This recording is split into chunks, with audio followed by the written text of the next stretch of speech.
ಶೈವ ತತ್ವವೇ ಬೇರೆ, ಲಿಂಗಾಯತ ತತ್ವವೇ ಬೇರೆ. ಅದರ ವಿಚಾರಧಾರೆಗಳೇ ಬೇರೆ, ಈ ವಿಚಾರಧಾರೆಗಳೇ ಬೇರೆ. ಇಲ್ಲಿ ಲಿಂಗಾಯತರಲ್ಲಿ ಏನಿದೆ ಅಂತಂದರೆ ಏಕ ದೇವೋಪಾಸನೆ ಇದೆ. ಅದಕ್ಕೆ ಇಷ್ಟ ಲಿಂಗವೇ ದೇವರು ಅಂತ ಒಪ್ಕೊಂತಾರೆ. ವಚನ ಸಾಹಿತ್ಯವೇ ಧರ್ಮ ಗ್ರಂಥ.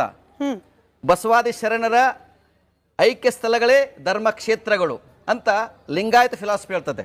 ವೀರಶೈವ ಫಿಲಾಸಫಿ ಹೇಳ್ತದೆ ಅದು ವಚನ ಸಾಹಿತ್ಯವನ್ನು ಧರ್ಮ ಗ್ರಂಥ ಒಪ್ಪೋದಿಲ್ಲ. ಅವರು ಸಿದ್ಧಾಂತ ಶಿಖಾಮಣಿ ಅಂತ ಹೇಳ್ತಾರೆ. ಪಂಚಪೀಠಗಳು ಒಪ್ಕೊಂತಾರೆ. ಅವರು ರೇಣುಕಾಚಾರ್ಯ ನಮ್ಮ ಗುರುಗಳು ಅಂತಾರೆ.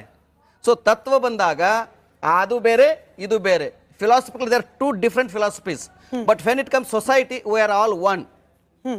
ಆ ಒನ್ನೆಸ್ ಅನ್ನ ನೀವು ಹೇಗೆ ವಿವರ ಮೊಟ್ಟ ಮೊದಲು ಈ ಏಕತೆಯನ್ನು ಒಡೆದವರು ಅಂತಂದ್ರೆ ಪಂಚಪೀಠದವರು. ಲಿಂಗಾಯತರ ಏಕತೆಯನ್ನು ಮೊಟ್ಟ ಮೊದಲು ಆ ಕೊಡ್ಲಿ ಏಟು ಕೊಟ್ಟವರು ಪಂಚಪೀಠದವರು. ಯಾಕಂತಂದ್ರೆ 2003ನೇ ಇಸ್ವಿಯಲ್ಲಿ ಅವರು ವಾಜಪೇಯಿ ಹತ್ರ ಹೋದ್ರು, ಅಡ್ವಾಣಿ ಹತ್ರ ಹೋದ್ದು.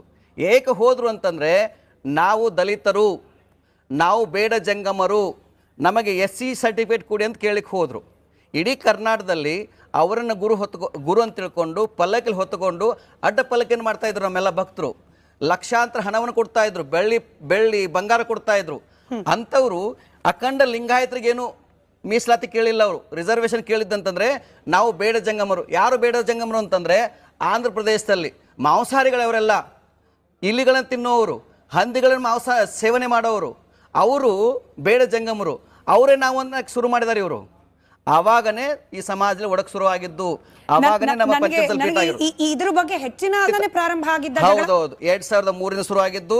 ಅವ್ರು ಬರೆದು ಕೊಟ್ಟಂತ ಲೆಟರ್ ನಮ್ಮ ಹತ್ರ ಇದೆ. 5 ಜನ ಸೈನ್ ಮಾಡಿದ್ದಾರೆ, ನಾವು ಬೇಡ ಜಂಗಮ ಅಧಿಕೃತ ಕೂಡಿ ಅಂತ ಹೇಳಿ.